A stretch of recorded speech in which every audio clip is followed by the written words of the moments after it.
mtawala mwadilifu, kumheshimu na kumtukuza huyo mtawala mwadilifu ni sehemu ya kumtukuza Allah. Na hapo wanaeleza ulama, tunaposema kumheshimu mtawala aliyemwadilifu, haina maana kwamba maneno haya yanahalalisha uasi kwa mtawala aliyekuwa dhalim alfasik, la, bali mtawala aliyekuwa dhalim au aliyekuwa fasik, mtawala muovu, dhalimu, dikteta, mwagaji wa damu, safah, mtawala akiwa katika kiwango hicho ni mtawala muovu, na mtu fasik katika Uislamu hapendwi, anachukiwa.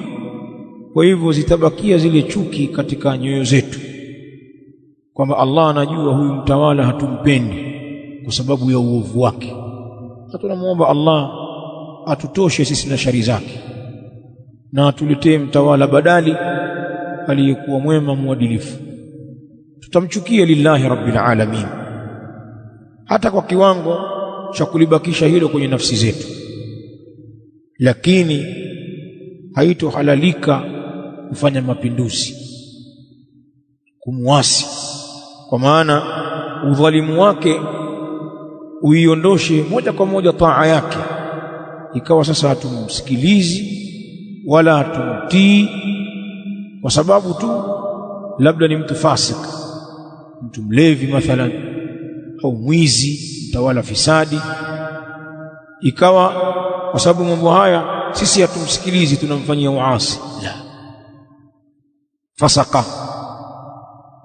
waovu katika watawala wa Kiislamu wanachukiwa kwa sababu ya uovu wao, lakini watu hawafanyi khuruji, watu hawafanyi uasi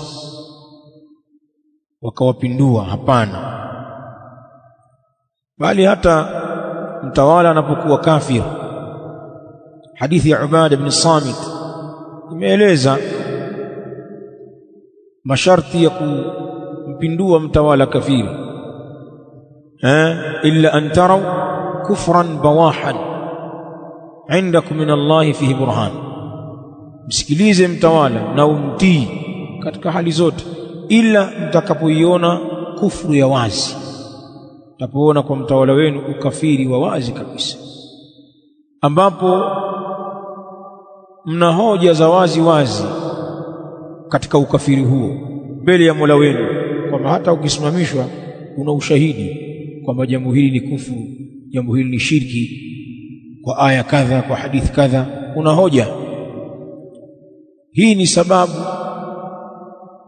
ya kufanya watu kumuondosha mtawala wao na kumleta mwingine akifanya ukafiri, sio ufasiki, lakini hilo nalo limewekewa masharti. Ile risala tuliitaja katika darasa ya manhaj iliyopita, katika darasa zetu za wakati wa dhuhur, wajibu al-alaqa baina al-hakim wal-mahkum cha al-allama ibn Baz, kaeleza pale masharti ya kumng'oa madarakani mtawala kafiri. Sharti la kwanza, muwe mna kuwa, muwe mna nguvu kama nguvu yake au iliyomzidi, au nguvu ambayo mna yakini kwamba inaweza ikashinda nguvu yake. La kwanza hilo, baada ya kuona wa ukafiri, muwe mna nguvu sasa. La pili, pamoja na nguvu zenu muwe mmeyachunga masalih na mafasi, muamini kwamba hili jambo litakuwa na maslahi makubwa zaidi kuliko mafsada, yani ala takrib, juu ya kuyatafakari mambo na kuyapimia mambo. Na hapa ni kwa kuwashirikisha wenye uzoefu na wataalamu wa mambo, lakini mambo yakipimwa ikaonekana madhara ni makubwa zaidi, kwa hiyo inawezekana tukamuondoa yule kafiri pale juu, lakini damu itamwagika sana, mali zitapotea, mji utavunjwa, utulivu utaondoka, mafsada ni makubwa.